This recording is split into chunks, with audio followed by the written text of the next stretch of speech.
Welcome to Blacklight on Sports. My name is Charles Hallman, I'm Dr. Mitchell-Palmer-McDonald. and it's every time that we talk about sports from a different perspective and from a unique perspective. And tonight we have Anthony Tucker with us tonight to talk with us about his life journey and where he's at right now. Interesting path that you've taken from being a standout player in high school to going college and going professional, even though it wasn't NBA, but you played professionally and now you have your own business. So Mhm. thank you for joining us tonight. And Yeah. please, just talk about, your journey, how you got from here to there to now. Well, first of all, thank you for having me. It's an honor to be here. It's always an honor to be in the building with some legends who've been doing this for a long time. Very highly respected people. So I'm very grateful to be here. But yeah, I mean, it's been a fun journey, is what I like to call it. Starting my high school career at Minnetonka and playing there, and having success there, and then going on to college and playing at University of Iowa, playing at Morehead State, and then yeah, like you said, playing overseas professionally for 11 years. I've been quite a few places, seen quite a few things, experienced a lot, but incredibly grateful for the entire journey. Everything that it's given me.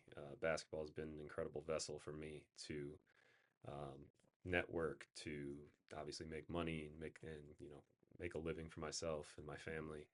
But now ultimately getting to kind of give back and share the game through a different perspective with my business, Hoop Habbits. And so, yeah, like I said, incredibly grateful for it all. But it has been a unique journey for sure. N- Now, how did you come up with the idea of Hoop Habits? Man, it's a little bit of a looking back on it now, it's a little bit of a wild story, but I got home from playing in Taiwan last year, 2024, on New Year's Day. And so I got home. It was, holiday break. My wife was home from work. My son was home from daycare.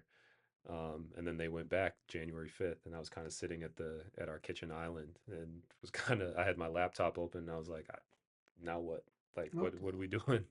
What are we doing now? And so I was already working with some kids locally, some high level high school kids, and kind of was just like, I wonder if I can turn this into something. So I, on my laptop, opened up a Word document and typed in, how to start a gym, and Mhm. that was kind of the spawn of kind of brainstorming, going through the whole process of starting a business, finding gym space. Got pretty far down the rabbit hole of building my own gym. Actually, had found a space and stuff. So it was a unique kind of unplanned venture. I would say it wasn't something that, like, while I was overseas, that I was thinking about doing when I got home, or Mhm. um, it was just kind of one of those things where it's you get done playing, you got to do something. Like, Yeah. it's a cold world for retired athletes, because all you know is the thing that you've poured yourself into for years and years and dedicated your life to. So when that's when that's done, you got to, like I said, you got to do something. Gotcha. Now, when you was overseas, you was in several countries. Hmm. What was the adjustment for you, not just the hoops, but just in terms of culture, language, all the things that happens, and then you're away from home. Even though you've been overseas for a while, you're still away from home, Hmm. away from family. And how was you able to adjust that and keep sane doing all the stuff that goes on in this world?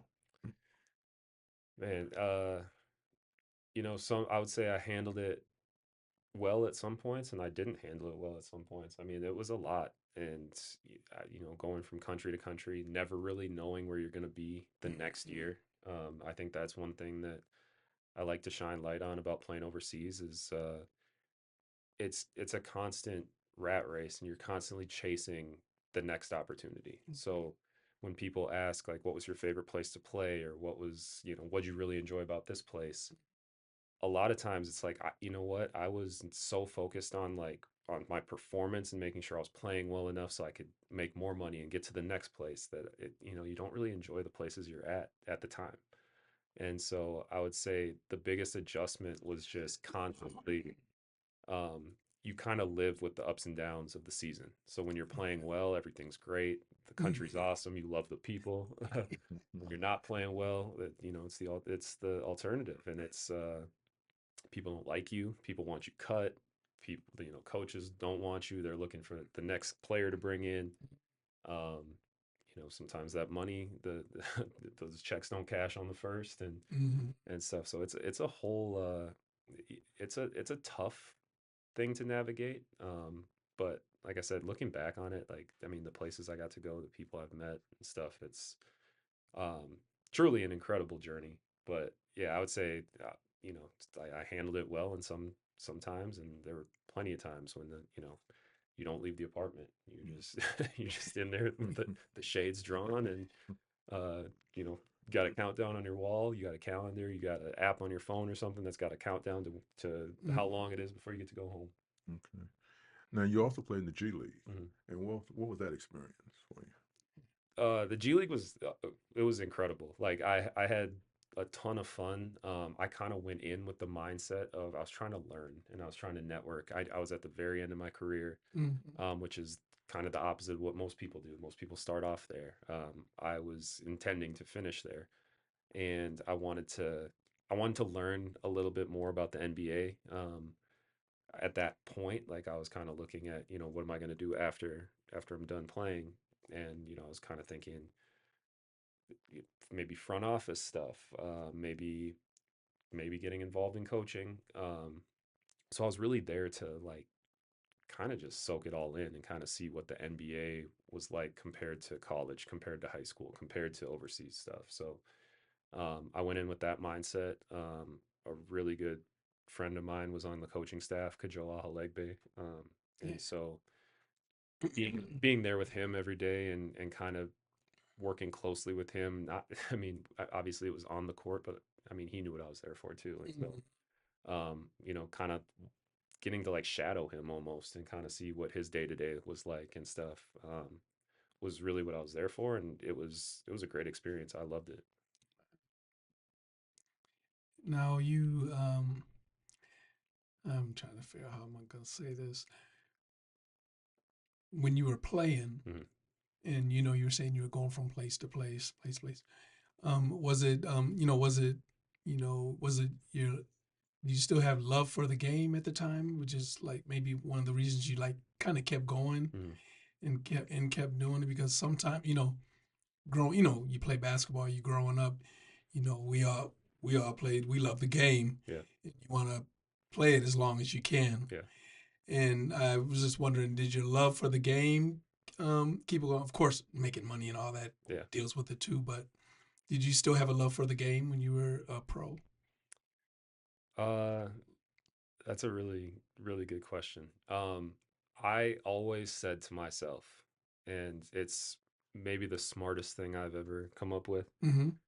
I always said to myself, the moment that you start to dread practice is when it's over.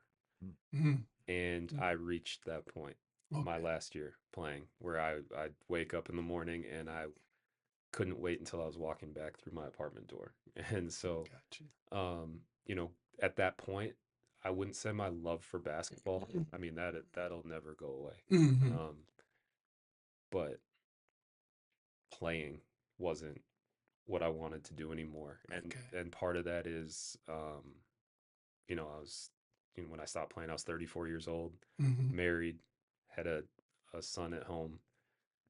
That's what I love now. And Okay. so for me, it was the point that I was like, I'm over here all the way across the world, Mm-hmm. away from my family, playing a game that I love, but I don't necessarily love playing it anymore. Gotcha. And that's, as soon as that happened, it was over for me. I was done, and and I stopped playing. I mean, I stopped playing mid-season, came home, um, and I don't regret it at all. I haven't played since. I haven't played pickup games. I haven't. Oh, you haven't done anything. Huh? No, Okay. no, it's not where my heart's at anymore. Didn't play in the pro am last year, which Mm-hmm. which a lot of people were like, a lot of people were shocked that they would hit me up about playing. Jamar Diggs was texting me like just come play tonight, and I'm like I don't want to. There's not an ounce of me that wants to go play. Yeah, So sometimes you do get to that. yeah, You do get to that point. Was it ever any thoughts of coaching? yeah. So interestingly enough, part of my journey was I did retire in 2022. Um, and came home. I coached high school basketball. I coached Holy Family um, for the entire season. It was great. I mean, we made it to the state tournament. Had a great experience. I don't know, thoroughly enjoyed it. Thought I was done playing, and then I actually got a professional head coaching job, and so I went over to Taiwan. Was there for 2 months coaching in the preseason, and the team went bankrupt. And so Oh man. yeah, so Wow. and we found out through the media. Like we didn't know. I had no idea. Ownership didn't tell us. Management didn't tell us. We found out. We found out on the news. Mm. And so I was already out in Taiwan again, where I'd played, 4 or 5 seasons prior. Um, and just start. I mean, every team out there hit me up about playing, and they're like, "You're already out here." And so I was like, you know what? I'll do it. And so and that's how I ended up playing my last season. Actually, was I was already out there thinking I was out there coaching, and yeah, ultimately ended up playing, and that's when I hit that point of this isn't it anymore Yeah, for I me. was thinking during that time you were already thinking about like what you were gonna do Oh, afterwards. 100%. Yeah. I was already mentally I had transitioned. Right. The only reason I went back over there was for the coaching opportunity. So this was post G League and stuff too. So like, I'm in my head, I'm like, okay, well, this is the transition. I went and did the G League stuff, kind of got to see the NBA side of things, Yeah. but being offered a professional head coaching job overseas and making pretty good money doing it, to me, I was like, well, this is an incredible opportunity in transition. Great resume builder, all those things. So I was reluctant, but I took it. And, ultimately knowing like I'm leaving my family again, which was something I never planned on doing again and stuff. So that's kind of how I got lured back over there. But yeah, I mean, I was 100% in the mindset of like, this is the route I'm going, coaching. And Yeah. um, yeah, I mean, it's like I said, the journey is so incredible because you go, looking back 2 years ago, thinking like I'm going to end up owning a business, training, um, you know, just where I'm at now with how I got there ultimately is pretty crazy to think about. Man. So talk about Hoop Habits in your Yeah. business. Talk about that. Oh man, it's turned into just a absolute like passion project. Like I pour everything into it all day, every day. So we're located in Edina, right behind Winter Park, the Vikings old Oh, practice yeah. facility. Um, and I purchased it, let's see, February of last year. Spent about a month renovating it, kind of changing the look, redoing the floor.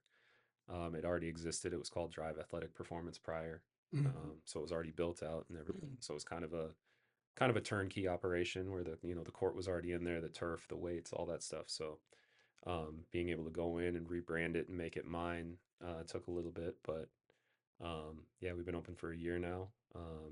It's been amazing. It's done so much better than I could ever imagine, in year one that it would do. And I've gotten to work with incredible players. I've met incredible families.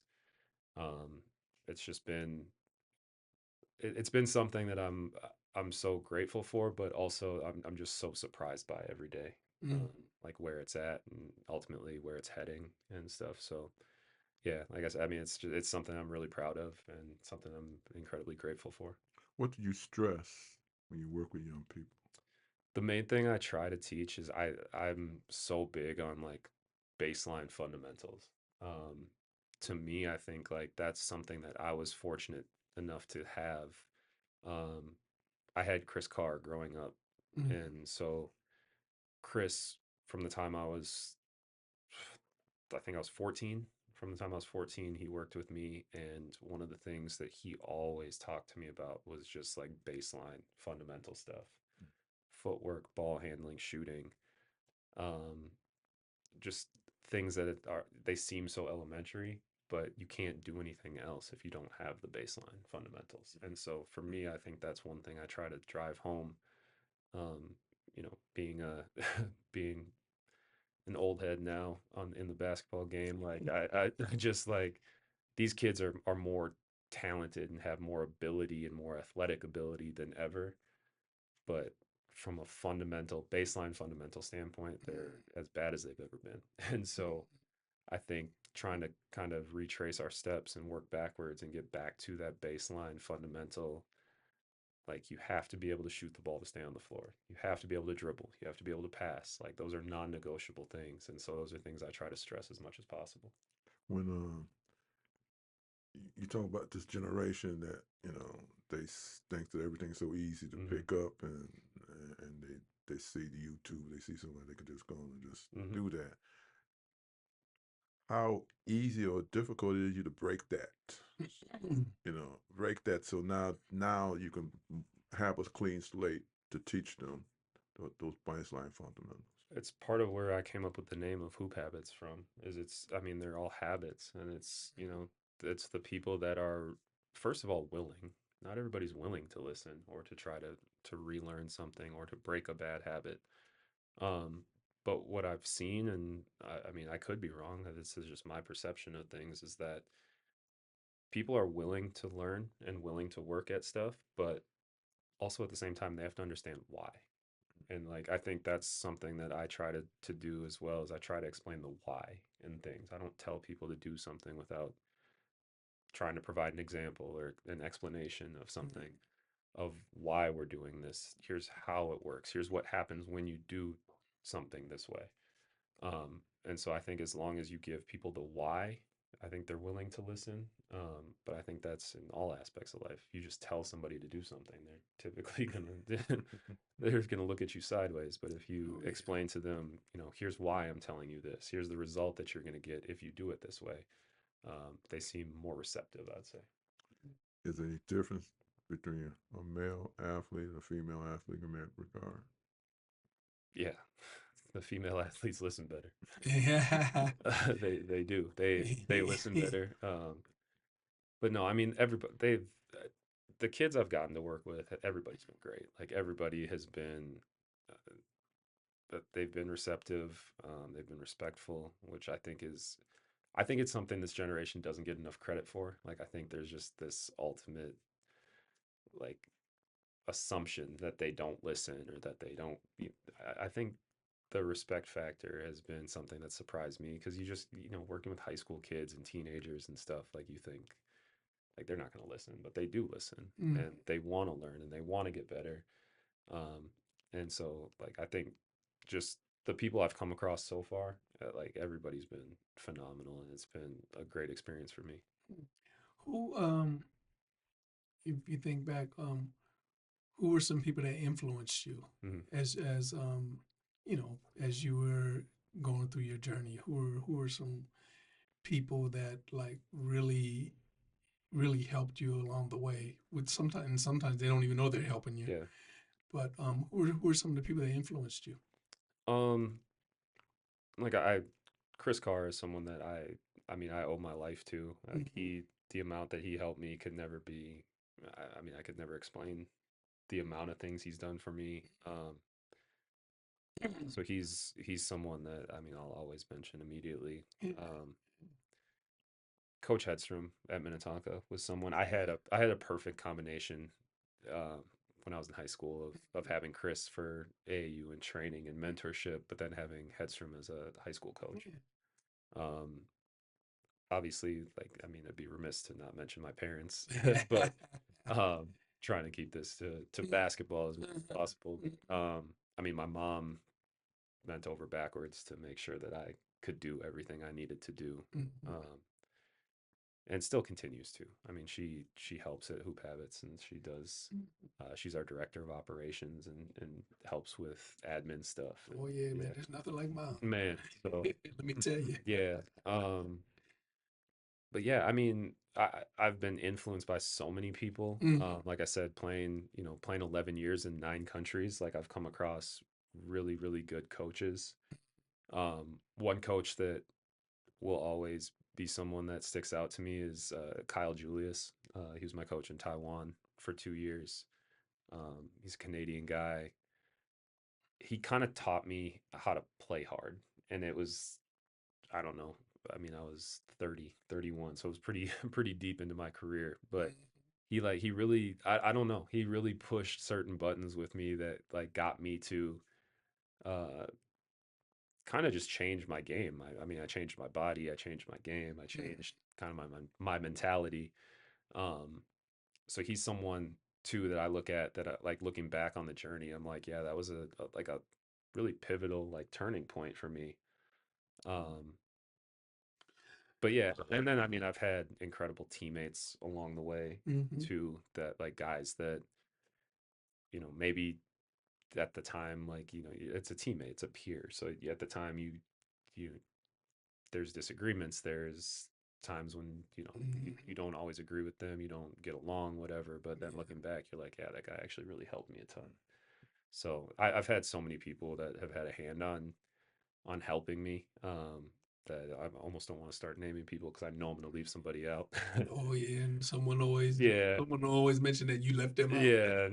But I mean, I couldn't have accomplished the things I accomplished without a ton of help along the way. And one of the challenges of being a business owner. um, Man, I would say the main thing that I'm learning right now is that you can never you can never over communicate. So things that, questions you get, things that you just assume someone would know, Mm. uh, just in anything that you can communicate to people is going to be helpful. And so I think like the biggest challenge is that there are so many things on a daily basis that like that need to be done, and that there are things you might be like, I don't really have to get to that right now, like they'll figure it out. Or like there might be an email that comes in or a phone call that comes in that you're like, oh, I'll get back to them later, like, or they'll just figure it out on their own.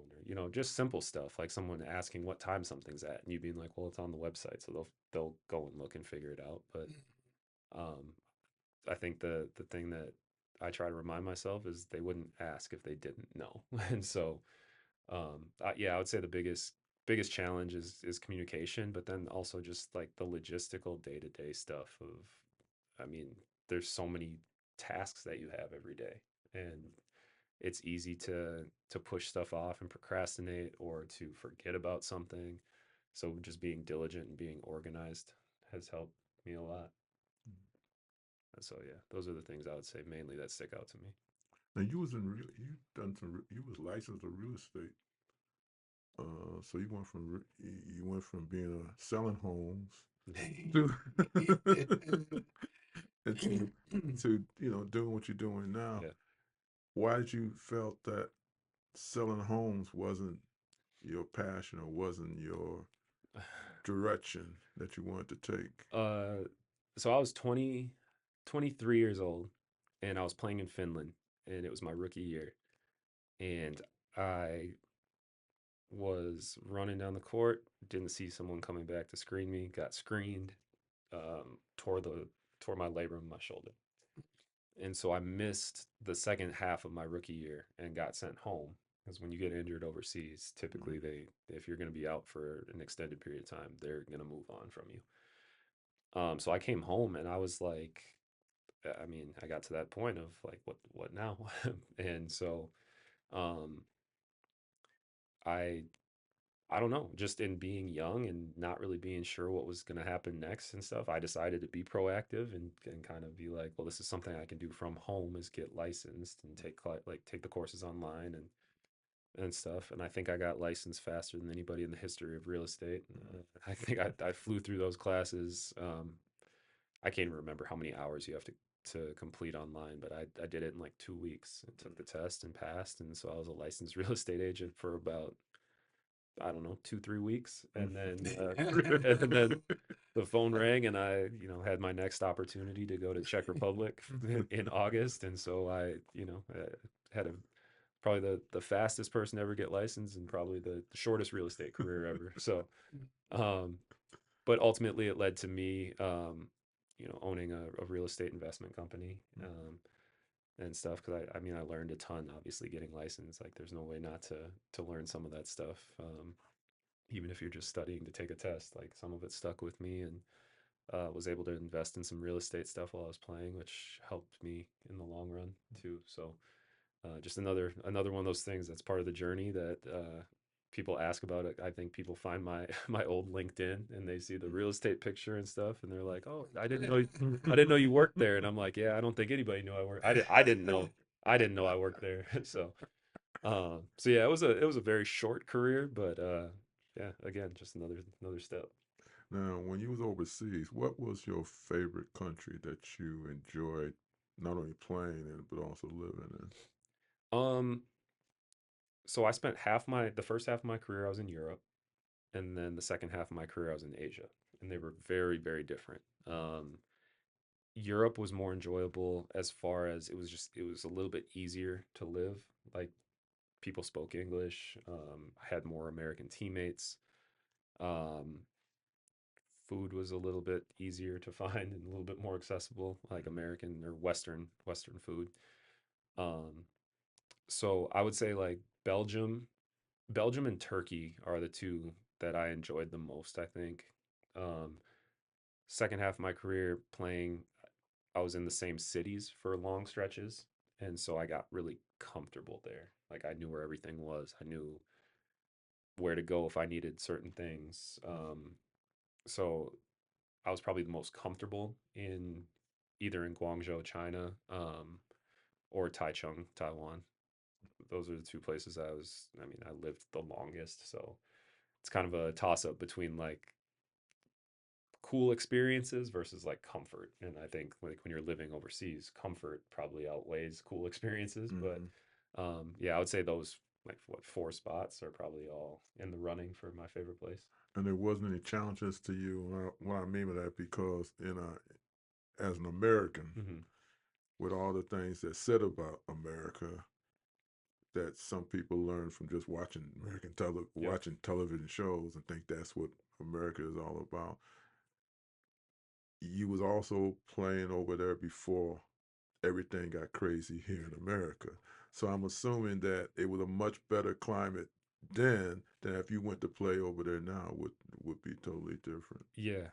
Um, yeah. I was in Turkey, um, 2016 during that election. So that was unique. And I think that was, I mean, obviously that was kind of the turning point in things. But at that point, it was less of um, I wouldn't say it was overly challenging being over there at that point, but I 100% feel for people right now. I've had friends that were in Ukraine at the beginning of that war, and I mean, I was playing in Taiwan the last couple of years, and Taiwan and China relations weren't great and stuff. So there's just always there's always conflict.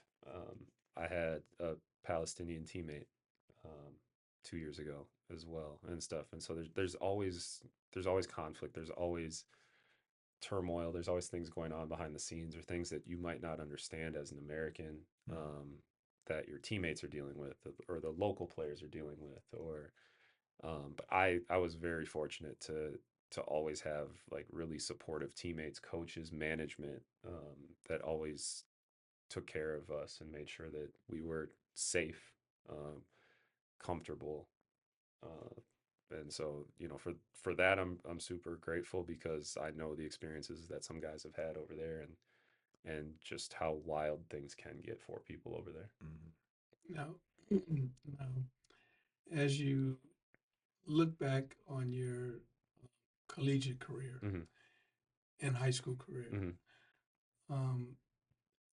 Any memorable moments? It could be maybe something the coach said, maybe a game you played in.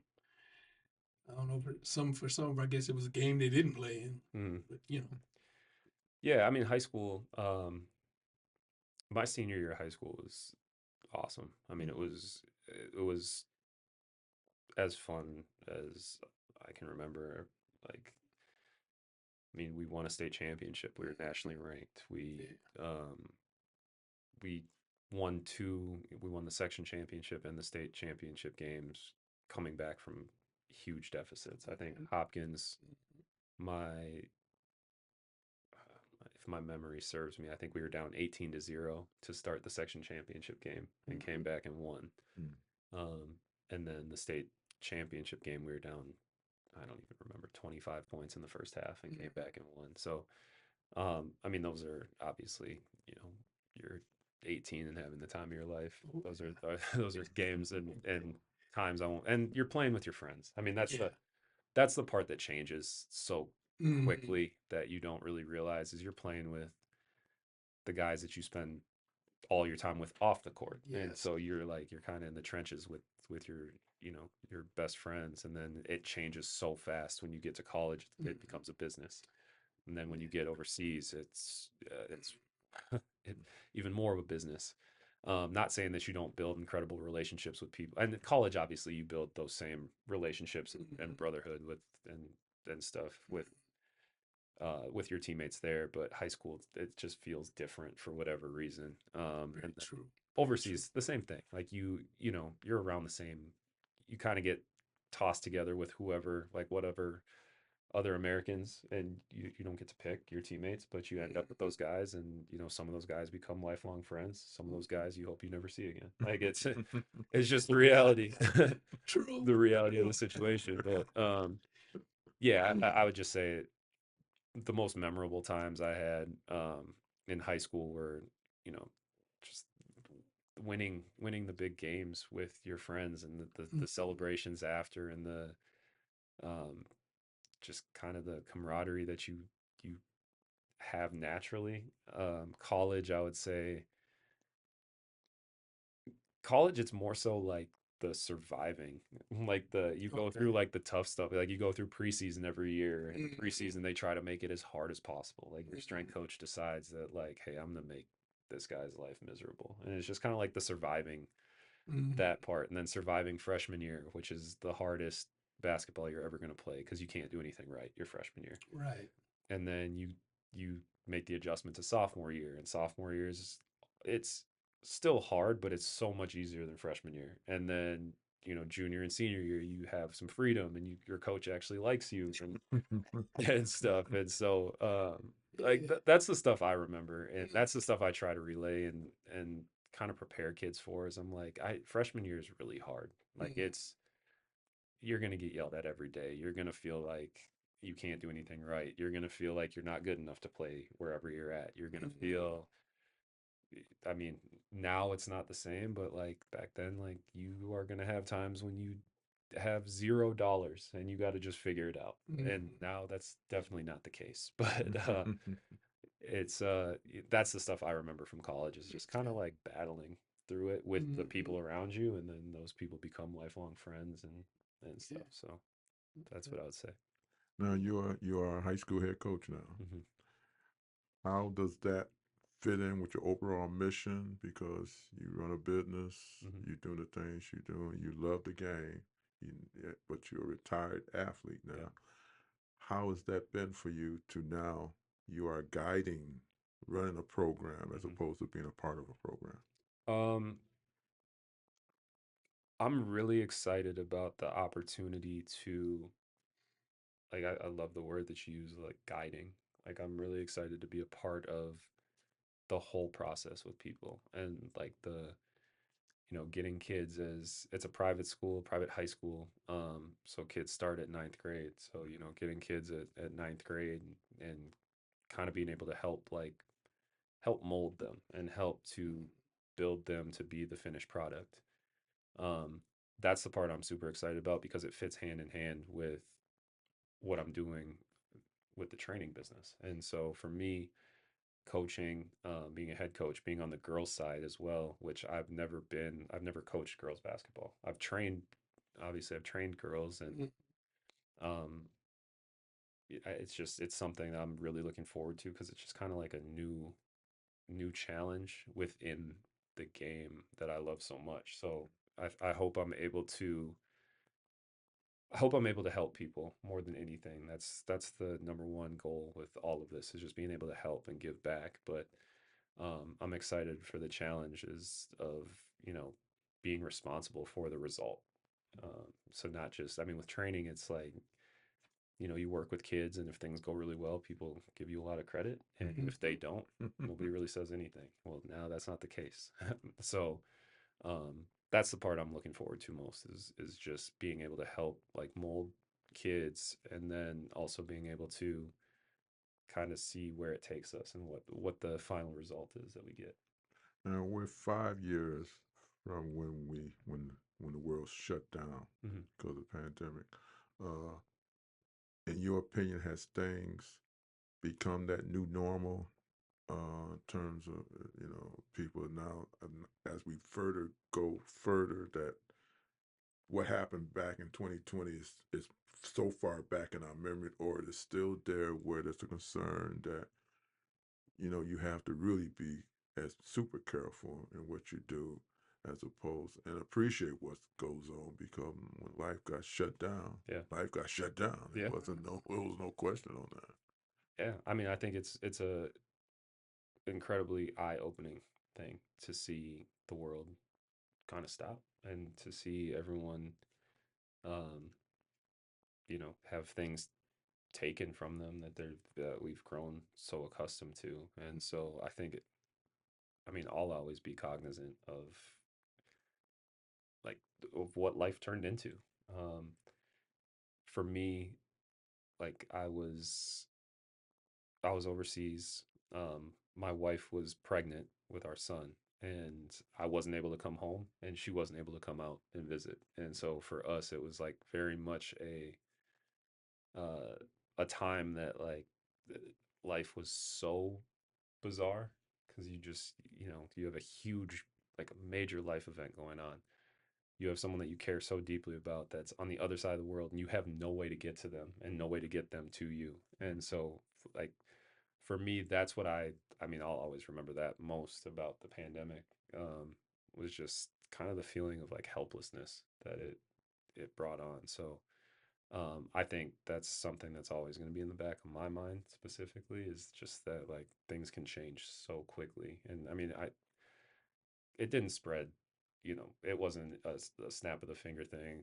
I was in China in December when they started talking about it, and we were out there, like, I didn't know what they were talking. Like, we were like, what do you mean there's some illness and virus going around that's doing, like, irreparable harm and causing irreparable harm to people and stuff, and then all of a sudden, you fast forward to March, and it's, you can't go outside and stuff. And so yeah, it's such a unique time that I mean, I think we're close enough to it still that, like, I think it still weighs on people. I don't think it's necessarily behind um, me. I can speak for myself. Like, it's something. I mean, I'm I'm always gonna have in the back of my mind. I've told Mitch many times, I think we all lost a year. Yeah. Yeah. That Yeah, yeah, we'll I never agree. get that back. Yeah. Just that year was just that time was, just seemed like you couldn't go anywhere, and also that it seemed like it was just one continuous day. Yeah. It never seemed to. You could never say, "Oh, well, this is Tuesday." Oh, well, it doesn't seem like Tuesday, and you find out it really isn't. It was Thursday, because Right. the time just never Right. never changed. So I don't think we could. If we all lived through that, I think that we'll never forget that. For sure. Oh yeah, for sure. But we loved, when your people reached out to us, we was really excited about having you come in and talk to us about your life and your journey. That's one of one of our missions of this podcast is to not just throw questions at you or put a hot light under you and sweat you out. Right. We ain't 60 minutes now. And I appreciate that. I appreciate But we also want to allow people who don't know about you or don't know about our guests to be able to learn about you and be able to see there's other things that's out there.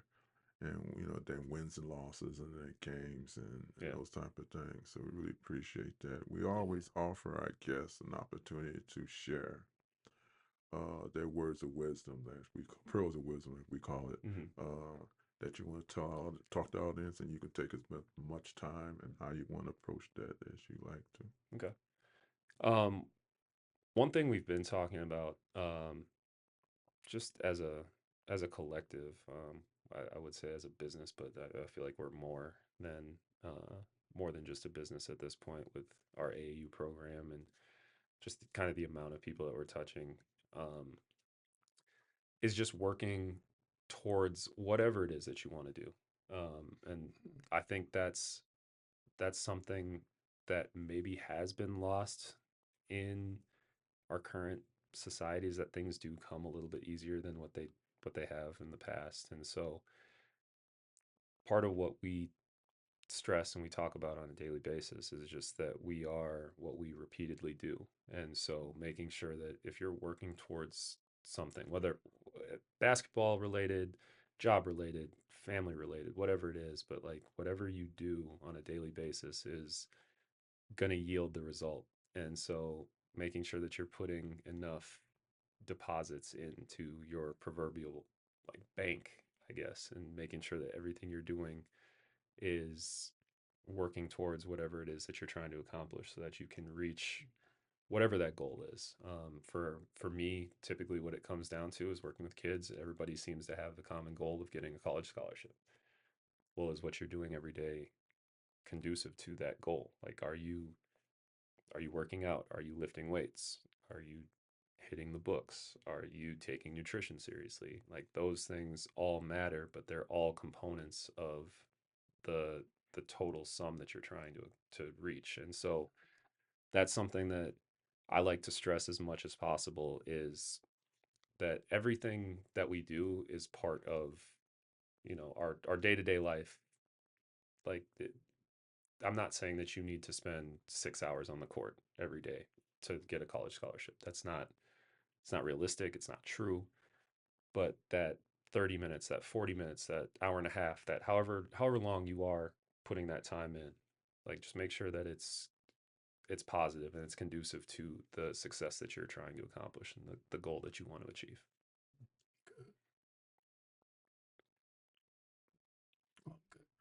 Well, Anthony, again, thank you for joining us today. We really appreciate it.